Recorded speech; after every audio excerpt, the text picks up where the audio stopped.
Hey there, Unsolved Mysteries fans, Wayward Legacy back at you with another video. So, the case I'm going to do today is the case of Doyle Wheeler. Now, basically, he was harassed, and the guys who harassed him and came into his place attempted to murder him as well. So I've got the details right here in front of me, so I'll read you them, and then I'll give you my thoughts on the case. Now, my thoughts and theories on it may be a little... it may take me a little bit to come up with something because, it's been a little bit since I've seen this case, but I'll read it over and, kind of think about it in my head as I'm reading, and then at the end of the video I'll give you my thoughts and theory on it. So here we go. Former San Diego police officer Doyle Wheeler was in charge of handling the James Hubert E. McDonald's massacre in July 1984 and received great mental anguish from it. He retired in October 1985, but was soon called to testify in a trial involving fellow officer Donovan Jacobs. Jacobs and another officer had been shot by a suspect named Saigon Penn. However, it was believed that Penn had shot the two only in self-defense after Jacobs brutally beat him. Doyle testified against Jacobs, claiming Jacobs was a racist who had particular dislike for African American suspects. He claims that Jacobs tried to have him killed after he gave testimony about Jacobs' alleged racist attitude and police brutality. In 1986, Doyle left San Francisco for Suncrest, Washington, in order to escape controversy of both the McDonald's massacre and the Saigon Penn trial. Doyle claimed that on April 9th, 1988, at least two unidentified men broke into his home, tied him up, physically assaulted him, and forced him to write a suicide note claiming that he had lied on Jacobs, and then shot him in the head.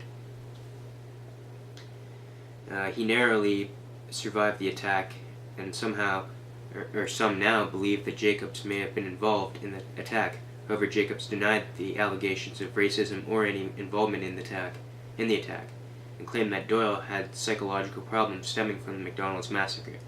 Jacobs said the lack of evidence of force of entry into Doyle's house, and stated that he believes Doyle may have staged the attack himself, both for further publicity and to further discredit Jacobs. Despite Jacobs' allegations that the attack was staged, several neighbors and eyewitnesses reported seeing at least 4 unidentified men around the Wheeler home the day of the attack. Alright, now we got suspects here. Former police officer Donovan Jacobs is a suspect.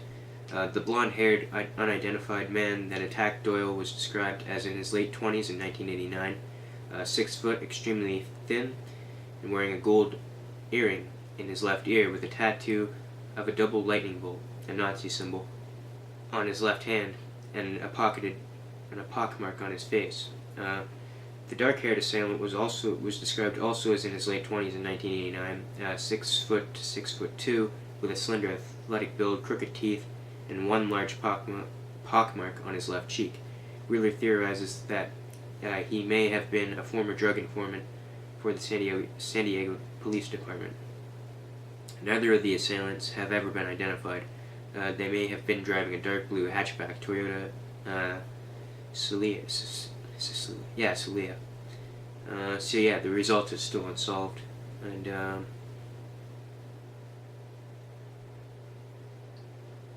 yeah, my thoughts and theories on it is basically, it has to do something with this Donovan Jacobs guy. He probably, apparently the blonde guy that they're talking about, apparently worked with the police as a drug informant, so he probably worked closely with Jacobs, and then, I don't know, maybe Jacobs kind of formed a relationship with the guy or something, and then called him up and said, hey, I need you to shut this guy up, he's, spreading rumors about me, and, he's saying that I beat this guy up and all that, and, killed him.